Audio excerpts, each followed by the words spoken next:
Morning, ladies and gentlemen. Today we have amongst us a very eminent speaker who will be speaking on issues relating to maritime security. They impact us particularly a lot because we have a huge area which is on both the eastern board and the western board, having seas on both the sides, and we have a long economic exclusive zone as far as the nation is concerned, and almost 80% of the world trade, and in our case 90% of our trade happens by sea.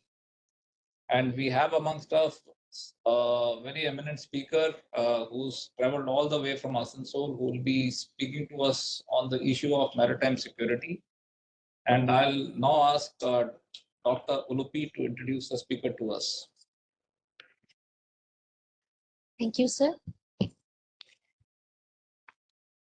Dr. Debasish Nandy is an associate professor in the Department of Political Science at Kazi Nazrul University, West Bengal, and is also the coordinator of the Center for Studies of South and Southeast Asian Societies at the same university.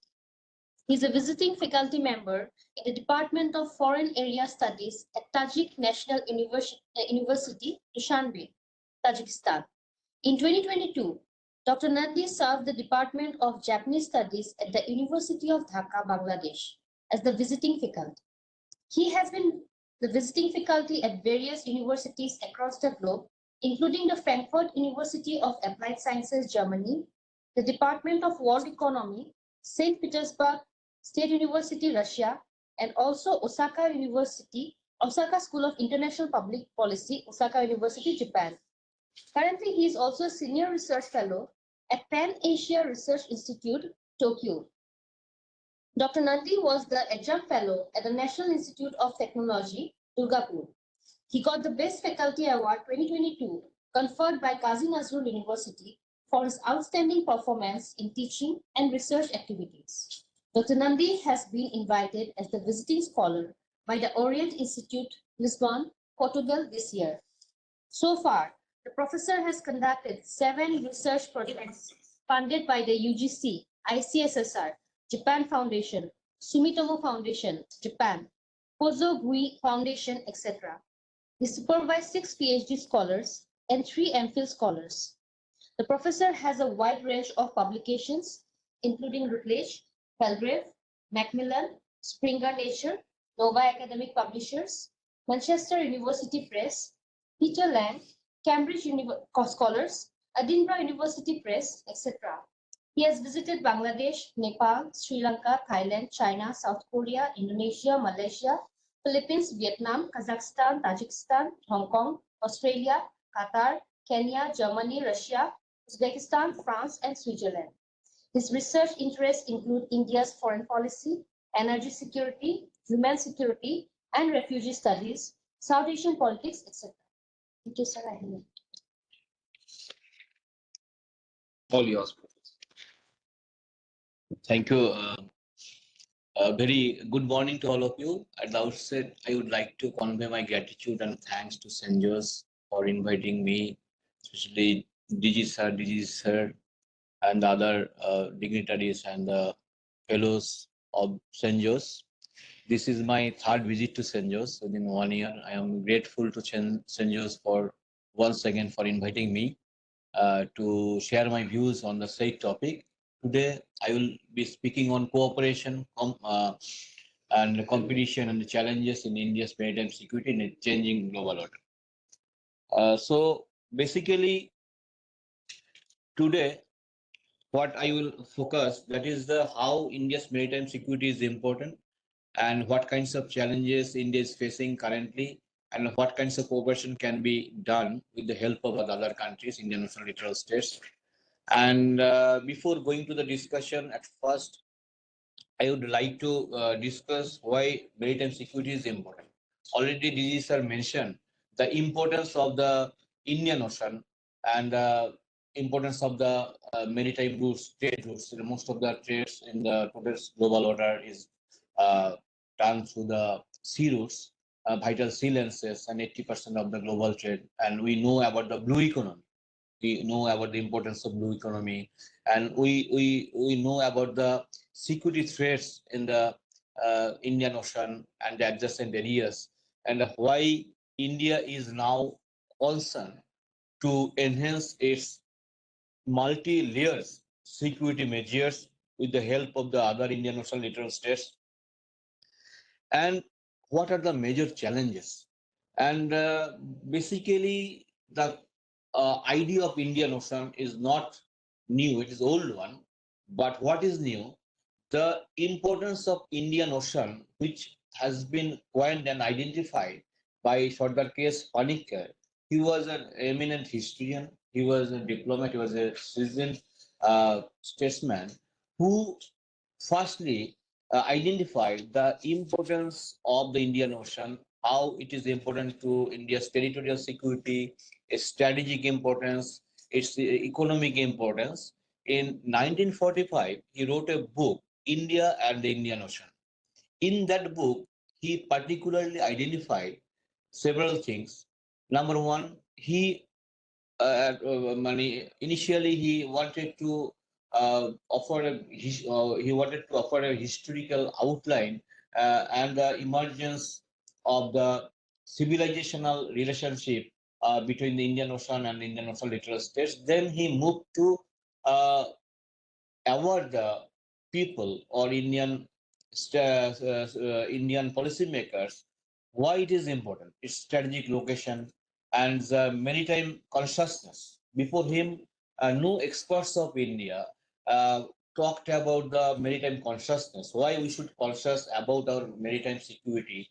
Because for a long time, we were under the British administration. During the entire British period, our security was ensured by the Britishers, British Navy, and during that time we had no option to think separately to protect our national interest and territorial security. And he also talked about to strengthen the Indian naval force and to expand its naval fleets, and how India will extend uh, its naval forces and its naval strength. That also highlighted in his book.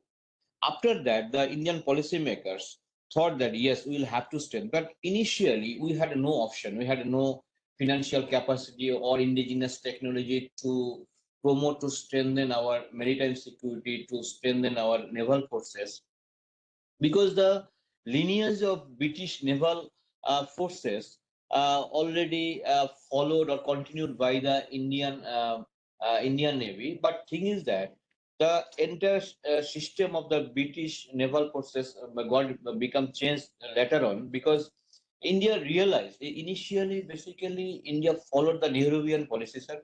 That is basically idealistic foreign policy. India thought that will not be aligned neither with the USA or the USSR initially, so we don't have any enemies, so we'll keep away from the both blocks. So we not need to expand our navy firstly.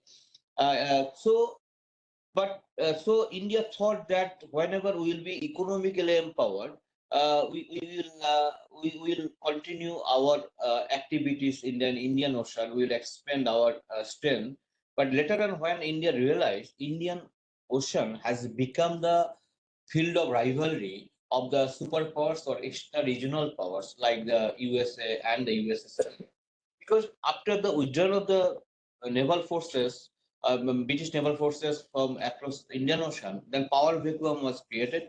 To fill up this power vacuum, the US administration thought that we are the natural successor of the Indian Ocean, a British successor. So they deployed their forces across the Indian Ocean, just up to Malacca Strait to Diego Garcia, and they deployed their naval forces.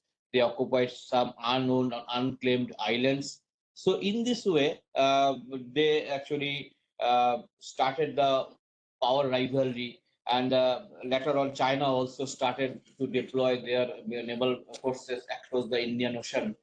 Then Indian Ocean has become the uh, hot spot of the power rivalry, then India felt its security threat. And then within the UNO and outside of the UNO, India started to talk about and propagate its security threats, how Indian security has been threatened by the extra-regional powers. And within the UN and outside the UN, suppose in the group of G77, in the NAM, several NAM convention or summits, India highlighted this issue. And India also tried to get the support from the Indian Ocean littoral states. As we know that there are 38 Indian Ocean littoral states, including uh, 13 African states, one Oceanian state. Uh, so India convinced, because during that time India had an advantage because India was the leader of the third world country. So that is why the third world solidarity, this concept has been had been coined by the Nehru, and then he tried to get the support from the third world countries. Later on, Mrs. Gandhi and later on the other Indian leaders being concerned about the Indian security. So, however, finally, Indian Ocean was declared as a zone of peace. Uh, but what is our major concern? Maritime security is the central Indian geopolitical and economic interest, because one side is strategic or the security threat, another is the economic interest. Now we are thinking about the blue economy, because one side is security, and this security is also divided into two parts: traditional security and the non-traditional security. And if we talk about the traditional security, then we talk about our territorial security. Suppose our territorial security can be threatened by extra-regional powers, maybe our neighbors, formally. If we attack through sea or the ocean, if we are attacked by our groups, anti-Indian groups, because now we have formed Quad, and another group is formed by China and Russia. So this is the another non-traditional security threat is terrorism, sea piracy, smuggling. These things are going on. Another is a blue economy. So as per international law, the three layered of the maritime water space. One is territorial sea, that is exclusive economic zone, that is high sea. So nowadays, the Indian Ocean is not only being used by the other countries for their navigation, to navigate the merchant ships, but also the warships also. And we talk about the blue economy, because the concept of blue economy has been flourished across the globe. Before popularized Atlantic Ocean, Indian Ocean was the most important oceans in the world to navigate. Historically proven that most of the trades were being done through Indian Ocean, and it was a connecting ocean between the Middle East and the Southeast, from Africa to South Asia. So uh, it is historically important because through the trades and cultural relations and through the religious connectivity, we are well connected with Southeast Asia, with Malaysia, with Indonesia, with Cambodia, with Myanmar and other countries, even up to African continent. So Indian laborers used to go to African countries. The Britishers recruited the Indian laborers from India, and many African countries have the Indian diaspora now, so they are originated from India. So these cultural linkages and the historical linkages uh, are very much important to understanding the linkage between India and Africa, linkage between India and Southeast Asia, and up to Oceanian region, because there are a good number of Indian diaspora in Fiji, who during the British era, they were recruited by the Britishers, and they settled down in Fiji. So there are so many dimensions of understanding Indian Ocean and understanding the Indian maritime culture also. In the last July, I had an opportunity to join your conference conducted by CENJOWS, Maritime India's Maritime Culture. So India's maritime security is multi-layered. One is the security, another is economic, another is cultural. So I'm now coming to the Indian Ocean region, IOR. So this is also a collective uh, collective group of security, because the some Indian Ocean littoral states who are the member of IOR to ensure the collective security, because nowadays the security territorial security is not possible to ensure by the all by merely by a one state, because so many groups have been created across the globe to fulfill the common interest or vested interest. So India is a member of IOR to ensure collective security. But there are so many overlapping things, because some members are the common members of one organization, some members are the common. So that is why India is in dilemma. Which group is more pertinent to fulfill its interest? India's maritime strategy balances cooperation capacity and deterrence, because uh, when we talk about cooperation, then we should keep in mind, sir, uh, to whom we are approaching.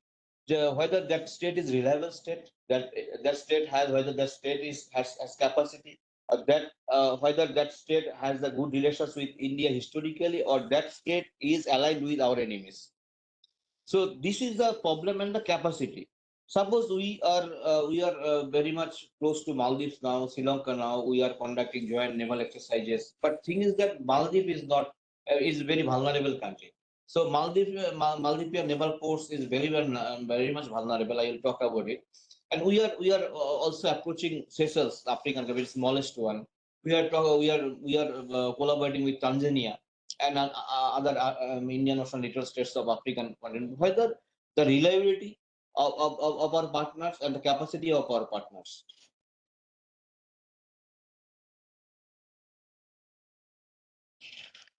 If we talk about our geographical location, then we can see that there are 7,500 kilometer coastal line with key naval bases across both seaboards, a long coastal line, because we have Indian Ocean, we have Bay of Bengal, we have Arabian Sea, we have Andaman Sea. So to ensure the entire maritime security, it is very much difficult to deploy the naval forces, I mean Navy, Coast Guards, and because Indian territory is scattered, Andaman Nicobar is there, and the Lakshadweep is there, and there is a very disputed, I mean controversial Sir uh, Creek Island, that is in between Pakistan and Gujarat. That is also very problematic.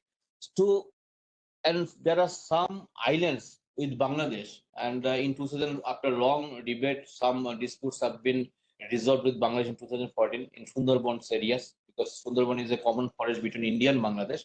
60% belongs to Bangladesh, 40% in the West Bengal state of West Bengal. So there are some delta, there are some islands, and this long controversy was dissolved in 2014. And we are concerned about the Myanmar, because we are concerned about the Myanmar because Myanmar is close to Bangladesh. So we share common bay, that is Bay of Bengal, with Bangladesh and Myanmar.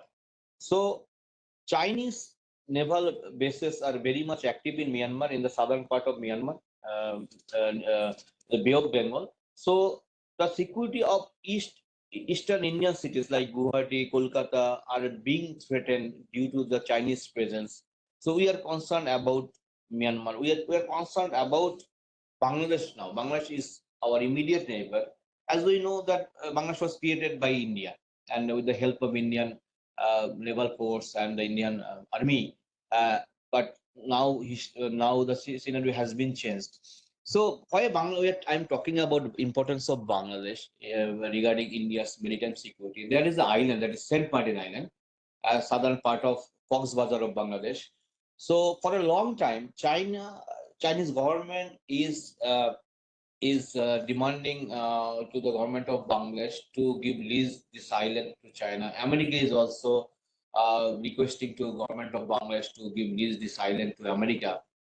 Because due to Sheikh Hasina presence, this decision was not taken. But now thing is has been changed. If in near future the new government is formed led by BNP or other party, then that island, Saint Martin Island, can be given to lease to the USA. Then it will be additional hazard to Indian security, because the location of the Saint Martin Island is not so far from West Bengal coast. So it will be the additional hazard, because the presence of any extra regional powers always can be hazard or additional threat to Indian security. And we have approximately a vital choke points like the Strait of Hormuz, Malacca, Bab el Mandeb, and we are also concerned about the state of Pak, and is between India and Sri Lanka. And uh, I have already talked about it. Maritime vision and policies. We have introduced Sagar security and growth for all in Indian region vision and underlines inclusivity. What Sagar is important? Sagar is not only talking about the security, also cooperation and economic development, because it is inclusive. Because some other partners are also in Sagar, so India is trying to enhance its cooperation at a multi-layer level, because India is not only concerned about the maritime security, but also concerned about the economic cooperation with these partners. And blue economy is now important for energy security, for green energy also. I have an opportunity to conduct the project recently, conduct ISIS. This is India Australia Green Energy Cooperation. The basic objectives of this project is to connect Australia through green energy. There is a already cable line between Australia and Singapore, underwater cable line. So the energy is being imported by Singapore through from Australia. Australia is generating electricity through windmills and the solar power. The surplus electricity is being supplied to Singapore. If we can connect Singapore through underwater, then we can import electricity from Australia.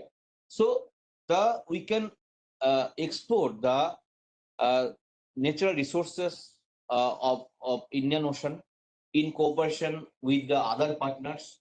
And if we talk about the security question, then it is quite difficult to ensure the vast Indian Ocean area. So if we not enhance our cooperation with the other partners, it will be quite impossible to ensure our merchant ships and our investment in the Indian Ocean region.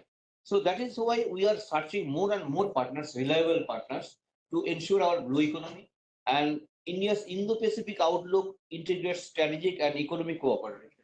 Because we know that historically we are connected with Southeast Asian nations. We are connected with Indonesia, because Ramayana, Mahabharata are the most popular epics in Indonesia till date. And I have visited most of the Southeast Asian nations. I have noticed in Indonesia especially, I talked to Indonesian people also, that they clear that we converted from Hinduism to Islam, but we don't have any conflict between the religion and culture. So we changed our religion, but we didn't change our culture. That is why this cultural lineage and linkage has been added advantage for India. And we have been reconnected with Indonesia for more strategic partnership. We have concluded the defense treaty with Indonesia. Nehru also introduced connected Indonesia first, then Modi government is also reconnected. And we have a good relations with the Philippines. We have a good relations with uh, Papua New Guinea, Singapore, and Malaysia. Despite having some some problems with Malaysia 2 or 3 years back regarding some internal issue, but we have rebuilt our relations. But we have a good acceptance in the Southeast Asian nations, and that is why what challenge we are facing now. The China is very much active in this in the Pacific region, and China is asserting its power. All of us know about it. But thing is that India is trying to close relations with these Southeast Asian nations, as we can invest there. Not only we are thinking about to ensure our maritime security, we are also thinking to enhance our investment in Southeast Asia. GMR Group is very much active. They are building some airports in Southeast Asian nations. Our construction company, big L&T and big construction companies are doing there. Not only that, whenever I went to Philippines in 2018, I saw the Indian IT sectors is there. Indian IT, indigenous IT companies in Manila. We are not only Indian IT experts are working there. Indian IT sectors are there, Tech Mahindra and others. So we, through these bilateral or multilateral engagements, we are not only ensuring our maritime security, but we are ensuring our economic security also. And so many policies have been already taken by government of India, and the naval modernization, indigenous shipbuilding. Yes, we are moving. We are now building warships. We are now upgraded our naval vessels, also aircraft. We are building aircrafts, and we are trying to not only ensure our own security, but we are planning to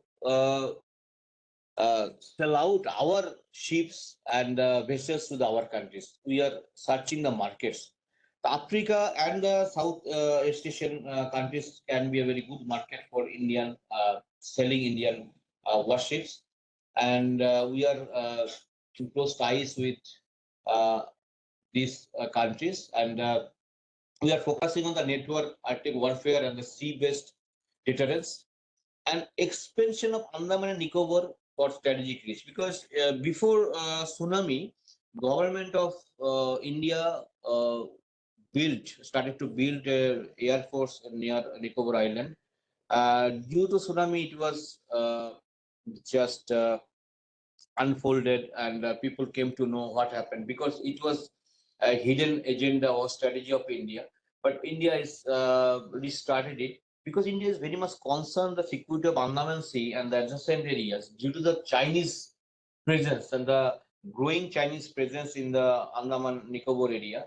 So India is now planning to strengthen the not only maritime security but also air force in the with the help of in connecting with the Indian navies.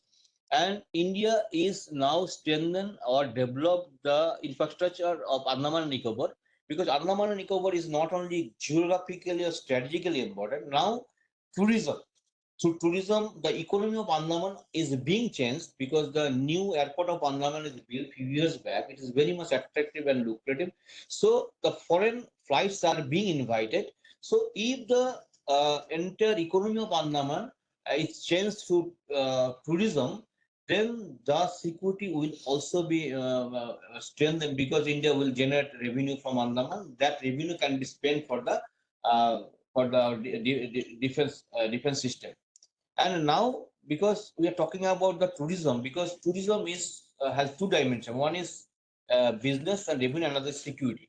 Because if the entire tourism sector is not secured, then the flow of the tourists will be reduced. Few years back, when in Maldives there were some terrorist incidents, the flow of global tourists was reduced in Maldives.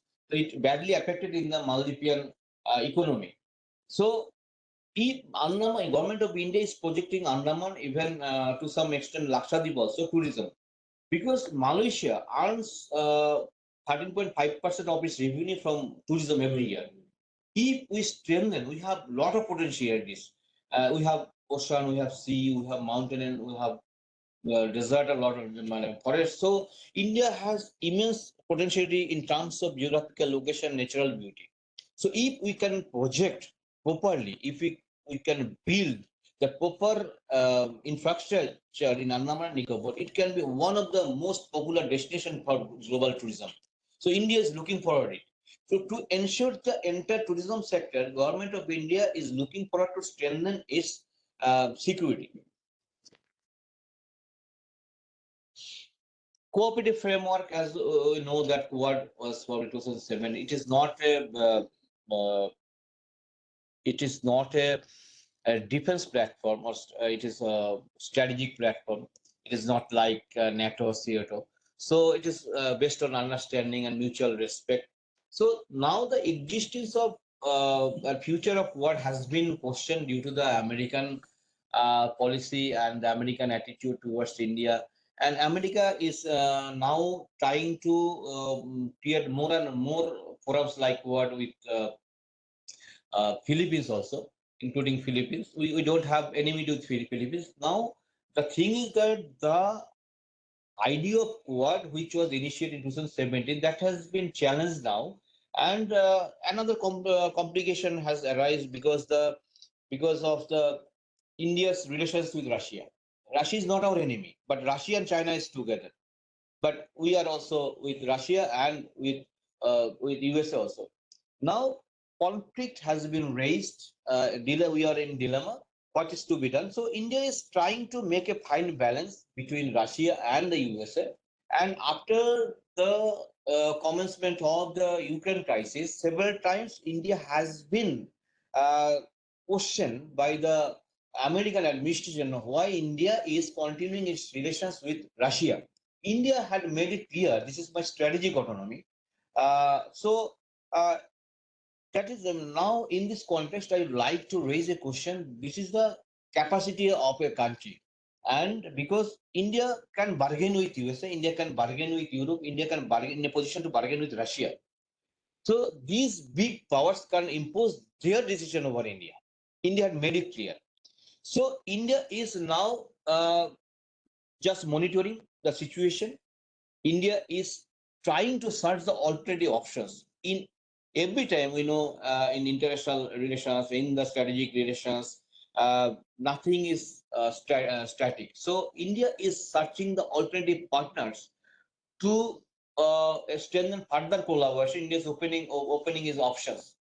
So India is also very much active in IORA. India is also a very active member of BIMSTEC and IONS. So, on the one hand, India is the member of Mekong-Ganga, India member of BIMSTEC. So, India is just concerned about the security of Bay of Bengal because BIMSTEC was formed to ensure the security of Bay of Bengal.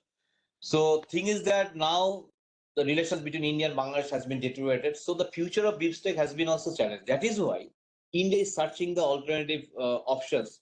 India is not leaving BIMSTEC, but India also searching the alternative options also. So we have conducted so many bilateral and multilateral exercises. First of all, I would like to mention one thing, interesting thing. So you know about this. So as I have mentioned in earlier, the Maldives is one of the smallest island countries in the world, most beautiful island countries in the world, having 1,194 small islands. So the security of Maldives is from the very beginning is vulnerable. It's challenged because before 2008, there was no naval force, there was no military, there was no air force of Maldives. In 2006, Mr. Pranab Mukherjee was the defense minister there in that time. He visited Maldives and gifted a warship to Maldives. Before that, there was no warship of Maldives. And enter the maritime security of Maldives was ensured by India. And as we know, in 1988, when Mamun Abdul Gayam was the president of Maldives, he was attacked by a group of sea pirates, Somalian group, Sri Lankan group, all together. 100 of members of more than 300 or 400 members, people they arrested. He was in a house arrest.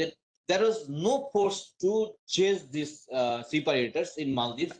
This that showed the vulnerability of the Maldivian security, and immediately Maldivian administration called to Indian administration, Indian government, and Mr. Rajiv Gandhi immediately sent a uh, special operation team to Maldives to rescue him, Operation Cactus. And Maldives was grateful. Maldivian President Mamun Abdul Gayam was grateful to India.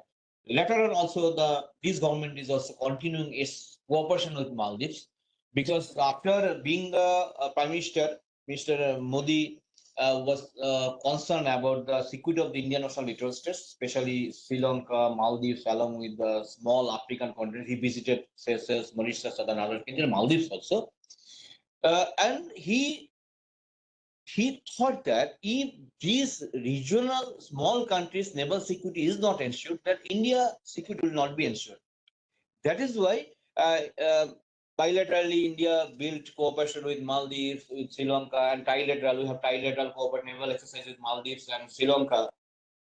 Because as we know, China is very much active in Sri Lanka. China is very much active in Maldives and Pakistan also for a long time.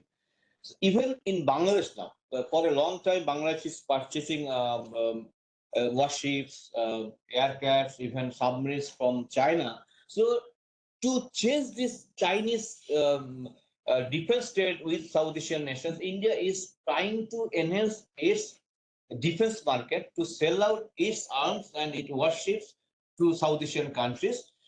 This is one thing. Another thing is very much important because Bangladesh, we are concerned about Bangladesh. Bangladesh is our immediate neighbor. We share a maritime border with Bangladesh, but Bangladesh is not very cooperative with India. So, due to the Chinese influence, the Bangladesh is tilted towards China. So, we are now we have been able to convince at least Sri Lanka and Maldives. So, the managerial capacity of India has been proven. The few years back, Maldives tilted towards China and the other countries. Now, Maldivian president visited India and he realized who is the actual friend. So, when we talk about the maritime security, this is not on the structure. It is along with the understanding, mutual respect, and reliability. Maldives relied India. Maldivian government realized since its very inception, India helped Maldives. The first airport of Maldives built by India, first airlines of Maldivian Airlines was introduced with the help of Air India. First Maldivian television was introduced with the help of Indian satellite. Not only that, entire Maldivian security was ensured by India. The thing is that since 2012, the policy of the Maldivian government towards India has been changed because the regime was changed because Muhammad Wahid was replaced by Muhammad Nasir. And later on, Abdul Yamin, he was a pro-Chinese. And then another president, he was pro-Indian. But now Mujju, before coming to power, he propagated against India and he took a pro-Chinese policy. Then he realized this is Indian capacity. And we are very much tense whether Maldives will be departed from India and Indian helicopters and troops were withdrawn from Maldives. So now we are talking about our western coast, the security of western coast, because we are talking about Mela, we are talking about Varuna. This is the Indo-French partnership. We have conducted joint naval exercise with the United States of America. In 2007, American warship Nimitz came to Bay of Bengal and we conducted joint naval exercise. Later on, regularly we are conducting naval exercises. We are conducting naval exercises with the French naval forces. We have multi-layered cooperation in Indian Ocean, and we are very much successful to convince Iran also. I have talked about the strategic autonomy. Why I am talking about it? We have been threatened several times by United States of America. India was asked that why India is maintaining relations with Iran, because Iran is not our energy partner. We have a civilizational relationship with Iran. So we can reject our friendship with Iran. That is why we have been able to convince Iran because we have built Chabar port in Iran. It is not only economically important, strategically also important. Through Chabar port, we'll do direct business with Central Asia because via Iran to Tajikistan, Turkmenistan, and Afghanistan. Because Afghanistan is also pleased, Taliban government is also pleased to India. They realize that at least India is a good friend. Pakistan is not the good friend. This is the diplomatic diplomatic capacity of India to convince even Taliban government. They also recognize. We are continuing back-channel diplomacy, not we directly recognize Taliban, but working relations is going on. This is successful. In diplomacy, nothing is wrong. If we want to fulfill our national interest, nothing is wrong. And finally, what are we doing? Because Gulf of Aden and is important, because Chabar port is important. Most of the uh, energy ships are moved through these routes. So if India successfully can continue its relationship with Iran, then we will be very much active in Central Asia. And we will contribute even in Central Asian economy. They will also be benefited because they will also be able to use the Indian port at Chabar. They will do business through this port. So maritime security is a vast concept, and this is depends upon so many things. And we know the United States, few years in 2003 or 4, the Indian military officers and naval forces were invited by the US and they were trained at Alaska and several times. And the American soldiers also came to India in during the Afghan war in 2006, most probably. American soldiers were being trained by the Indian soldiers at the Manipur, jungle of Manipur for the guerrilla warfare. And India is trying to prove itself it is a best place to be trained. And India is talking about Ogniveer. It is also very good project because India can uh, produce the most potential Ogniveers and can deploy to other countries, and India can also earn money. This is only not only talking about the protecting ourselves. India can contribute to the global security, and India is now uh, well connected with Western Indian Ocean Coordination, Japan, Australia, and we are talking about the maritime security that is linked with capacity building. Because the India is contributing a lot to the Indian national littoral states, because India is spending a lot of money in capacity building of the use of the Indian national littoral states, and it is very much important, but because this use in the near future will leave the country if Indian contribution is proven in the society of the Africa, then when they will be the policymakers, they will realize the contribution of India. This is the concept of the perceptional diplomacy. Diplomacy of perception. If we can't able to uh, uh, just impact our contribution to the society of these countries, then the policymakers, the military officers, or the bureaucrats or diplomats in near future will not be understanding the capacity of India.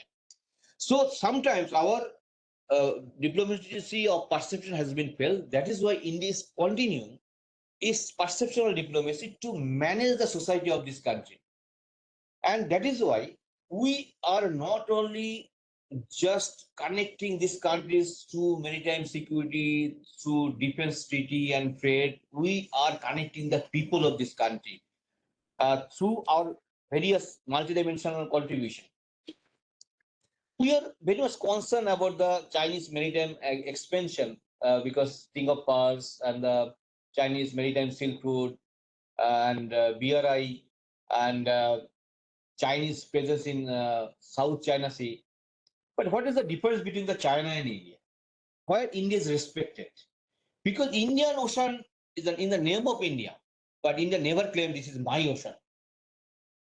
South China Sea in the name of China, but China claims this is my sea. That is the controversy. That is why the controversy over the Senkaku Island between China and Japan. So that is why Japan is very much respectful to India, and other Southeast Asian nations are respectful to India. And recently, me and Dr. Dash edited a book that is India's small islands in the Indo-Pacific. Then we have identified some islands which are unknown. There is no owner of these islands. And both China, USA, and other powers are trying to capture these islands. They are claiming their ownership of these islands. So India is watching what is happening, but India is concerned if those islands are occupied officially by the extra-regional powers, then Indian territorial security and maritime security can be challenged. So India's Chinese growing influence in the entire Indo-Pacific has been a major concern to India. That is why India is trying to build multilateral friendship and bilateral friendship with the entire Indo-Pacific nations. Time 2 or 3 5 minutes. So we are talking about non-traditional security challenges. So all of us know the role of the Somalian separators, separatist smuggling, maritime terrorism. We have had witnessed the Indian security threat during Mumbai incident in 2008. The Pakistani terrorists came to Mumbai, reached to Mumbai through Arabian Sea, despite having our tight security system. So now we are concerned about our sea routes and the coastal cities like Mumbai, Chennai, and other cities. So we are now trying to just uh, ensure our maritime security, not only through military and the coast guard and the naval forces. We are involving our local people because local people sometimes involved with the separators through internet, through satellite phones. If if these local people cooperate with the Indian security, then we can avoid a lot of things, because in the most of the times we are spending time, we are concentrating on the structural things, and uh, we are talking about the navy and the coastal guard, but with the involvement of the local people, this type of sea piracy or the smuggling cannot be stopped, because local without every local smuggling. Because I have worked with the Indo-Bangladesh border sponsored by ICSR. So I have visited the entire Indo-Bangladesh border. I saw with the help of the local people, sir, local towers and local smugglers, uh, they are doing the smuggling, illegal cattle trade, which is the major concern of the Indian security. It is going on in the Malda district of West Bengal. And some district, 24 Parganas, Nodia, smuggling, and this is very much a concern about the Indian security, because Rohingya people are coming, including the Bangladeshi people are coming. So without the, I asked the local people, they told that yes, local people are very much, local leaders are also involved. That is why we are also, if we talk about the maritime security, the involvement of the local people is very much important.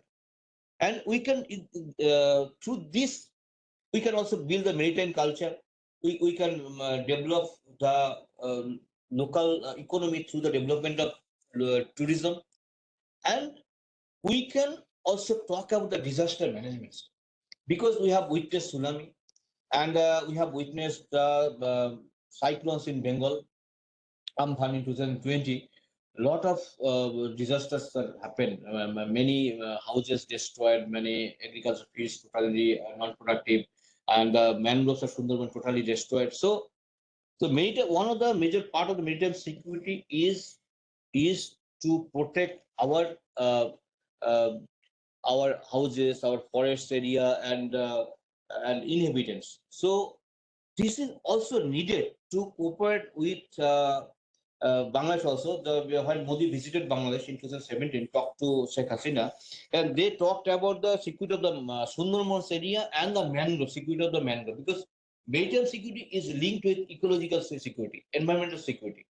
During tsunami, a lot of hazards not only taken place in India but also in Maldives, in Indonesia and other states. So India immediately sent its assistance to Indian Ocean littoral states after tsunami and other natural disasters. So on the one hand, India is enhancing its territorial security, and India is also ensuring India's uh, environmental security, and disaster management has been upgraded. So India's disaster management team uh, responded very quickly, and India is trying to build this image, because it will not only build India's image. India can earn money, because India can generate revenue. If India can build a good rescue team, then whenever any Indian Ocean littoral states will be facing some natural disaster, India will send it by by getting money or revenue from that those countries. And because India is very much active in Indian Ocean region, entire African region, because many foreign ships are also being kidnapped or attacked by the Somalian sea pirates. Indian naval forces rescued a lot of many times, and in association with other countries also. So we need the cooperation, maybe with African countries, maybe with Southeast Asian countries.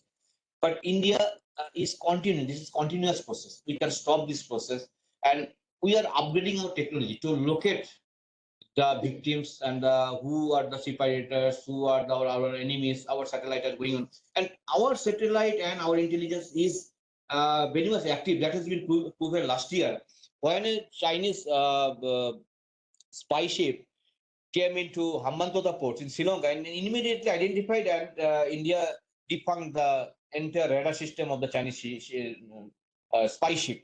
So we are working. And that challenge also posed Indian security threat in 1960s when the American warships used to come to Tinkomani port of Sri Lanka for fueling. Then India had expressed its concern about its security. Then during that time, India had no good relations with the USA, and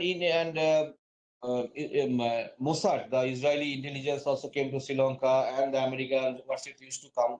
And later on, India just tried to build its security threat. Then now we have upgraded ourselves. We are not only upgraded ourselves, we are not only protecting our maritime security, but we are also providing the security to other countries. We have dedicated a satellite to the South Asian states. They can also access this satellite. So India is committed to security, regional security.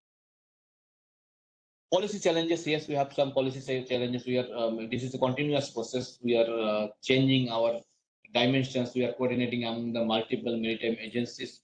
Limited funding, yes, we are trying to increase our funding. Logistic constraints also. Need for current national maritime strategy and legislation. Yes, this is not only can be done merely by India, which is also multilateral or bilateral contribution. Future outlook: strengthen regional maritime partnerships and the capacity building, enhance naval diplomacy and humanitarian operations, promote technological and innovation of self-reliance. Yes, Atmanirbhar Bharat. Yes, we are upgrading ourselves.